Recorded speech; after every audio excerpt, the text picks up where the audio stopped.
어젯밤에 늦게 잠자리에 든 마이클과 켈린 부부는 아침에 문 두드리는 소리에 눈을 떠서 시계를 보니 8시였습니다.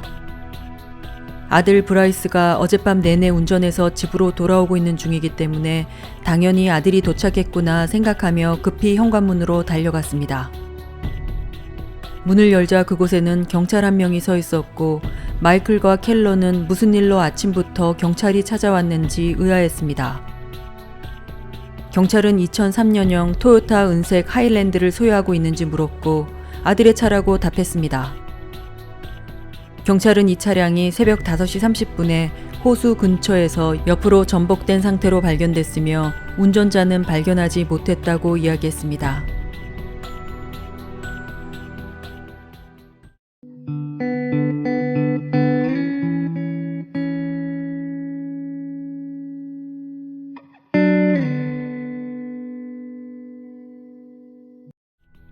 브라이스는 마이클과 켈런의 외동아들로 1994년 일리노이주에서 태어나 부모님의 사랑과 전적인 지원을 받으며 풍요로운 어린 시절을 보냈습니다. 그는 일리노이주 네이퍼빌 고등학교를 졸업한 후에 이 가정은 캘리포니아 오렌지 카운티 라구나 니켈로 이사왔고 브라이스는 부모님의 집에서 차량으로 8시간 정도 떨어진 치코에 살면서 대학을 다니고 있었습니다. 그는 그래픽 디자인과 상업 미술을 전공으로 선택해 어릴 때부터 두각을 나타내오던 미술 쪽을 공부하기 시작했습니다. 브라이스는 쾌활하며 금방 친구들을 만드는 성격으로 주위에는 사람들이 늘 많았습니다. 대학에서 그는 킴슬리라는 금발의 여자친구까지 사귀게 되면서 평범하지만 행복한 대학 생활을 하고 있는 듯 보였습니다.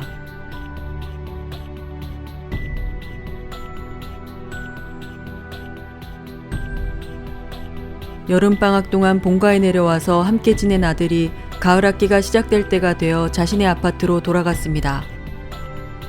어머니는 오늘 학기가 시작된 아들 브라이스와 전화통화를 했는데 그는 새로운 교수님과 등록한 수업을 이야기하며 새 학기에 대한 기대감으로 가득해 보였습니다. 특별할 것 없는 평범한 아들과의 대화였으며 그가 이번 학기도 잘 마치기를 바라는 마음이었습니다.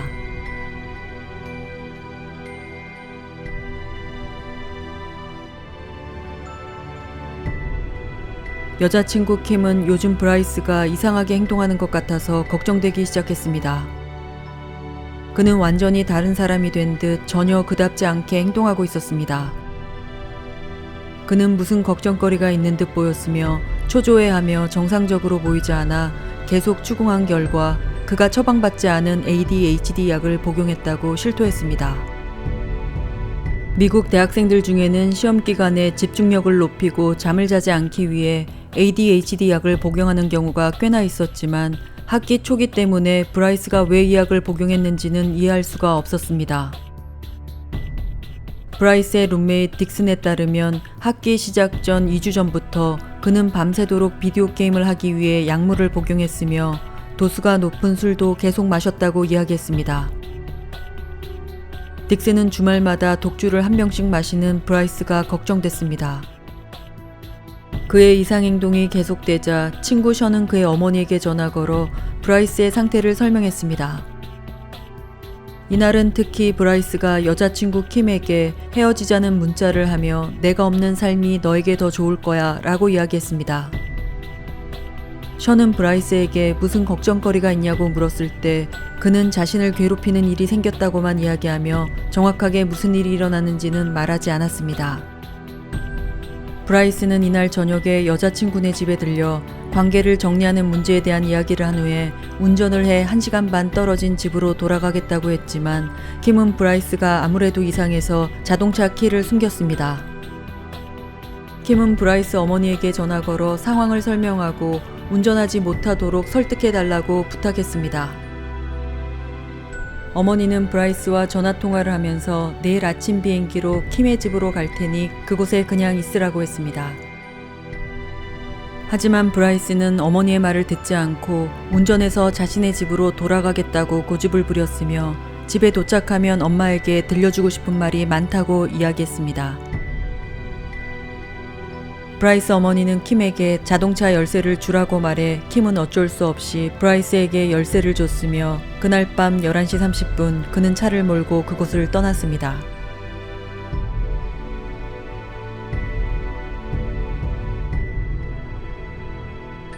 아침에 잠에서 깬 브라이스의 엄마는 새벽 1시에 아들에게 전화가 왔는데 받지 못했다는 것을 알게 됩니다. 아마도 아들이 집에 잘 도착했다는 전화라고 생각하고 아들에게 전화했지만 받지 않았습니다. 의아한 생각이 들었지만 그가 피곤해서 잠들었다고 생각하고 오후에 다시 전화했지만 역시 통화가 되지 않았습니다. 나중에 조사한 결과 새벽에 걸려온 전화는 브라이스 집에서 1시간 떨어진 로클린이라는 황량한 지역에서 걸려왔습니다. 도대체 그가 왜 이곳으로 운전해 갔는지 알 수 없었습니다.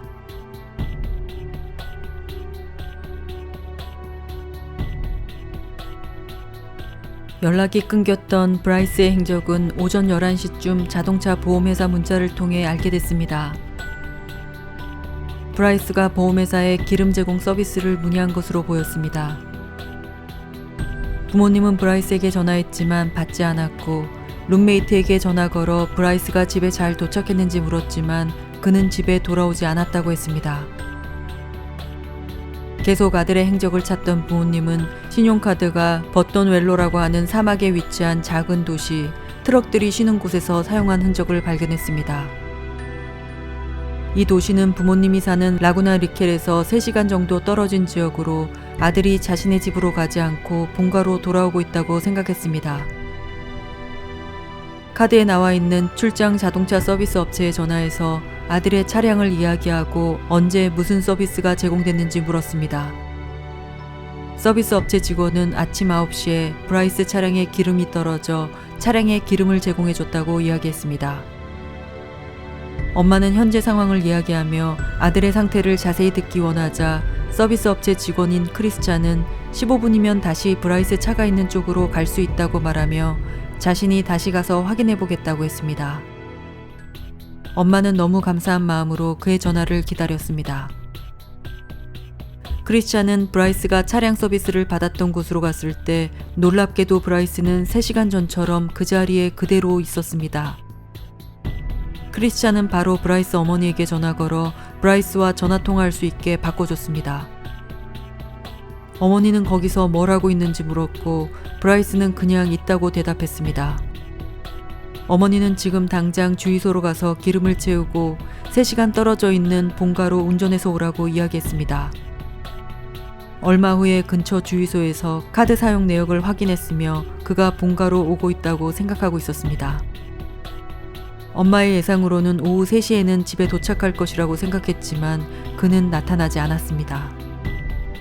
오후 3시 30분이 되어 교통체증이 있는지 물어보기 위해 전화했지만 그 후 6시간 동안 전혀 연락이 되지 않았습니다. 브라이스는 고속도로 어디에선가 사라졌습니다.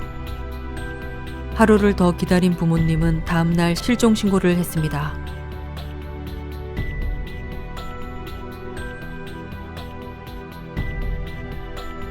경찰은 브라이스의 휴대폰을 추적하기 시작했는데 놀랍게도 그는 실종되지 않았습니다. 그는 주유소에서 기름을 넣고 다시 차량 서비스를 받았던 곳으로 돌아가 그 자리에 그대로 서 있었습니다. 9시간 동안 그는 차 안에서 아무것도 하지 않고 앉아 있었던 것입니다. 경찰은 금방 브라이스를 찾아낼 수 있었고 그에게 부모님이 찾고 있다는 이야기를 전했으며 집으로 돌아가기를 권고했습니다. 그의 행동은 평범했지만 걱정이 있는 얼굴 표정이었고 특별한 이상 행동은 감지할 수 없었습니다. 주유소에 간 것 빼고는 20시간 넘게 그 자리에 있었던 것으로 밝혀졌습니다. 경찰은 마약이나 음주 상태인지 검사했지만 별다른 이상은 없어 보였으며 차량 내부도 조사했는데 마약이나 술 또는 문제되는 물건은 보이지 않았습니다. 그는 19살이었기 때문에 강제로 연행할 수 없었으며 그 자리에서 경찰은 어머니 칼렌에게 전화를 걸어 아들에게 특별한 이상은 없어 보인다고 알려줬습니다. 경찰은 칼렌이 아들과 대화할 수 있도록 전화를 바꿔줬는데 어머니는 아들과 대화하면서 그가 어떤 부담감도 느끼지 않도록 이야기하는 데 집중했습니다.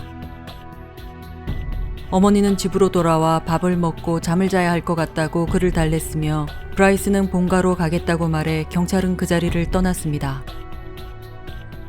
경찰과 브라이스가 헤어지고 1시간 뒤에 차량 서비스 직원인 크리스찬은 일하느라고 받지 못한 휴대폰을 받습니다. 점심때 통화했던 칼렌이 자신에게 전화했던 것을 보고 그녀에게 전화했습니다. 몇 시간 전의 상황을 설명하며 경찰이 아들을 안전하게 확인해 집으로 출발한 것 같다며 감사하다는 말을 전했습니다. 크리스찬은 그쪽을 지나서 집으로 돌아가니까 가는 길에 브라이스가 아직 있는지 확인해 주겠다고 해 칼렌은 미안해하며 그럴 필요까진 없다고 했습니다. 그러나 15분 뒤에 크리스찬은 칼렌에게 전화했습니다. 브라이스가 아직 그 자리에 그대로 있다며 전화를 바꿔줬습니다. 이번에는 크리스찬이 브라이스가 집으로 출발하는 것을 도와 고속도로를 타고 그가 안전하게 본가가 있는 라구나 니켈 쪽으로 가는 것까지 한참 뒤를 따라가 확인하고 크리스찬은 집으로 돌아갔습니다. 크리스찬은 칼렌에게 전화해서 고속도로를 안전하게 타는 것과 30분 동안 뒤를 따라가 그가 집 쪽으로 가는 것까지 확인했다고 알려줬습니다. 엄마는 바로 브라이스에게 전화해 계속 전화를 켜놓을 것을 당부했고 전화할 때마다 바로 받으라고 이야기하며 몇 번이나 통화를 서로 주고받았습니다. 칼렌은 어디까지 왔는지 간판을 보며 알려달라고 부탁했고 아들은 어디를 지나는지 계속 엄마에게 이야기해줬습니다. 브라이스는 GPS에서 새벽 3시 25분에 집에 도착한다고 나왔다고 이야기했습니다. 새벽 2시 9분에 브라이스는 어머니에게 전화해 너무 피곤해서 더 이상 운전이 어려울 것 같다고 말하며 중간 휴식할 수 있는 곳을 찾아 차에서 잠깐 자고 일어나 계속 가겠다고 말했습니다. 칼렌은 안전한 곳에 차를 세우고 잠을 자라고 이야기해줬습니다.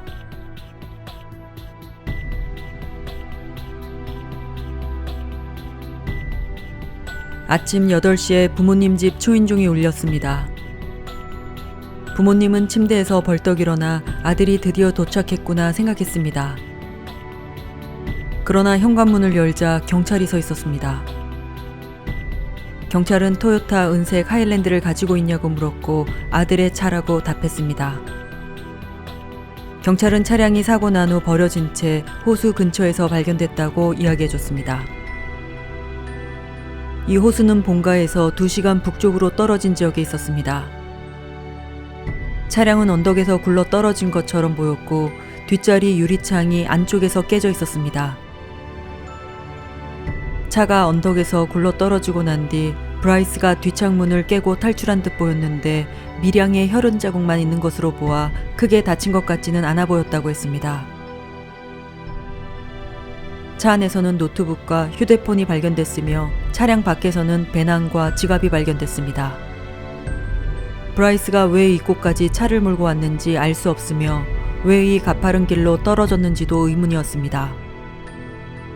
차량은 언덕을 떨어지듯 내려갔을 것으로 추측됐는데 브레이크를 사용한 흔적이 없으며 도로와 만나는 지점에서 앞 범퍼가 부딪혀 옆으로 전복된 것으로 봤습니다. 경찰이 사고 지역을 수사하던 중에 차량이 발견된 곳 근처에서 산불이 나면서 로스안젤레스 카운티 소방관들은 산불을 진압하기 위해 투입됐습니다. 그러던 중 그곳에서 불탄 시체 한 구를 발견하게 됩니다. 신원을 확인한 결과 브라이스는 아닌 것으로 밝혀져 가족들은 안도했습니다.